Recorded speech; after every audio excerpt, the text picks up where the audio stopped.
Hey guys, we have a really fun and important episode today. If you are someone who has had some kind of awakening or you've come to know that you have a purpose in this world, that love matters, that you want to have your heart open and you want to connect with people and have impact and you want to be in your gifts, in your purpose, but you're not sure what that looks like on a practical basis or if it's possible or how to integrate that into the real world, you are not alone. This is happening everywhere, and that is what this episode is about.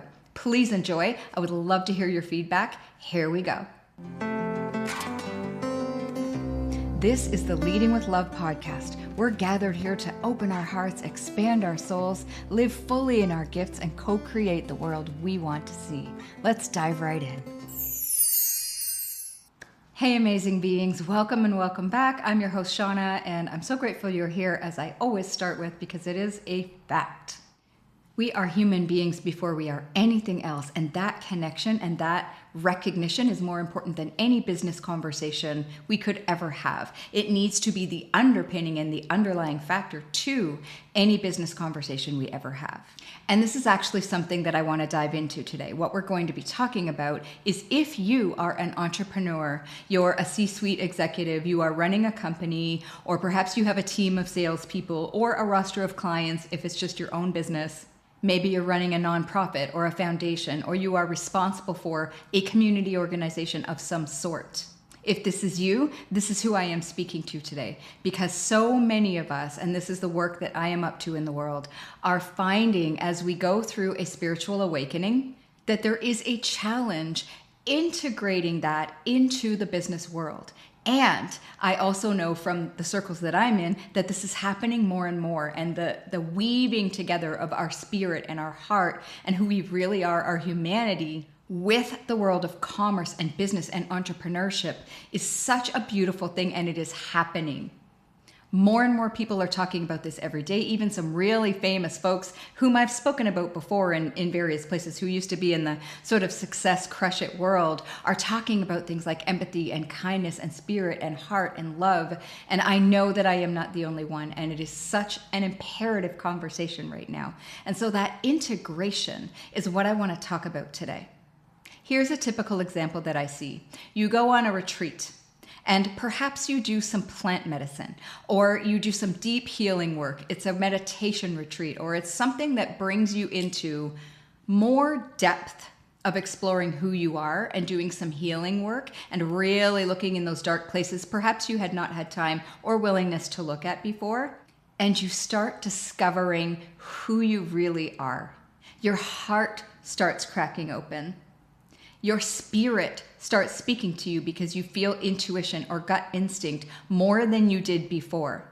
What you have done is accessed parts of you that were offline before. You flipped a switch, you opened a door, whatever analogy or metaphor you want to use, and you started to access the truth of you. So your inner voice became stronger, and you felt now that you need to listen to it. It's been there your whole life, but you've probably, like many of us, been ignoring it or pushing it aside, right? The challenge for a lot of people right now is taking that awareness and that depth of presence that you experience on a retreat like that, or any kind of epiphany or awakening that you might have had, and bringing that into the world where you used to exist before you were that changed person. Before you had opened up like that. It is happening to so many millions of people right now. And the integration aspect is something that I know that I can help with because I've been through this myself. Coming from that world where you've had a lot of success by traditional metrics, you have been an entrepreneur, you've started successful companies, perhaps whether you've exited them or not, you are, like I said, a C-suite executive, you're a CEO, you have a team that you run, you are a responsible upstanding person, and the people who look up to you and rely on you, they know you as a certain being. From family to business, it almost doesn't matter. What happens when you come back from an up level like that, an expansion like that, is the existing dynamics and gravity of how you have been are very, very strong. It even happens when you go to a weekend seminar and you get all riled up and motivated and you want to step into something greater, a version of yourself you haven't been before, but you go back to your existing dynamics and it pulls you back into the person you were before. If you cannot hold it if you have not increased your capacity to stay that expanded being. So one of the ways this can be completely sabotaged, not just by you, is by other people in your life who see you as the person you were before. And quite frankly, they want to see you as that person because to them, no matter how you were before, you were a known entity. So for those of you in leadership, this is a big deal because your team or your people, you're now talking about things that they don't understand. They haven't had the awakening that you have, and they don't see the importance of the things that you just activated, that you know are imperative in this world today. You know it. We know it. You can't unsee what you have seen. And so the integration process is the most beautiful part, because as you take this from an experience that you had to an embodiment, a knowing of who you are as a leader, and you leave your heart online, so to speak, and you align it with your wisdom, with your intellect. That is how I define new leadership. Like the way that I've said it elsewhere, and I'll share it here again, is if you have been a chandelier and you've had one bulb burning so brightly because it has been your success bulb, or it has been your mom or community leader or whatever that is, that one bulb has been burning in your chandelier, maybe two.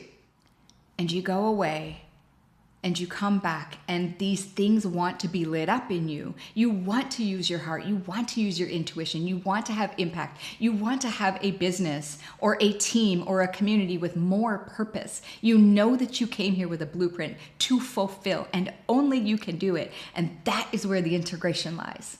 When you come back and you start talking in languaging that your people don't understand, that is where they lose their trust in you, and that is the wobbly stage. But you can keep going. You can walk the path of new leadership as you embody what you have come to know. You can strengthen that. You can meditate more, not less. You can get in touch with your heart more, not less. Because what happens when your heart is open and connected with your wisdom is you have heart-brain coherence, and that is very, very powerful. It is like flipping the switch to your entire chandelier. Your energy is flowing clearly. Ideas come in. You have natural boundaries, and you become a new kind of leader, and it's more powerful. And when you finally embody that, your people are going to trust you even more. So the short story is you can get through that wobbly stage, and we need you to get through that wobbly stage because new leadership is really, really needed in this world. The influence that you have as a leader is paramount. And when people feel your heart, when you are speaking authentically and passionately about your purpose and what you see and your vision, you already have the leadership skills. Now you're bringing this online and you're activating yourself like this whole big, beautiful, bright chandelier. You will be followed. They will listen to you. You will inspire others to step into their own inner leadership and empowerment. And this is what we need in the world. Your people will feel more connected to you. They will feel more connected to the purpose of whatever it is your organization is up to, even if it's just your family. This embodied leadership is so beautiful and so important. And I feel like it is ushering in whatever we really want to co-create as a species. Your heart combined with your wisdom are absolute gold in this world. So keep going. If you need help, you reach out to me. This is what I do. One of the things that I do is helping people be fully in their purpose so they can lead in this way. Just know that it's happening everywhere. You are not alone, and you are leading the way with a torch, with a light that is the truth. So thank you for that, and let's keep going.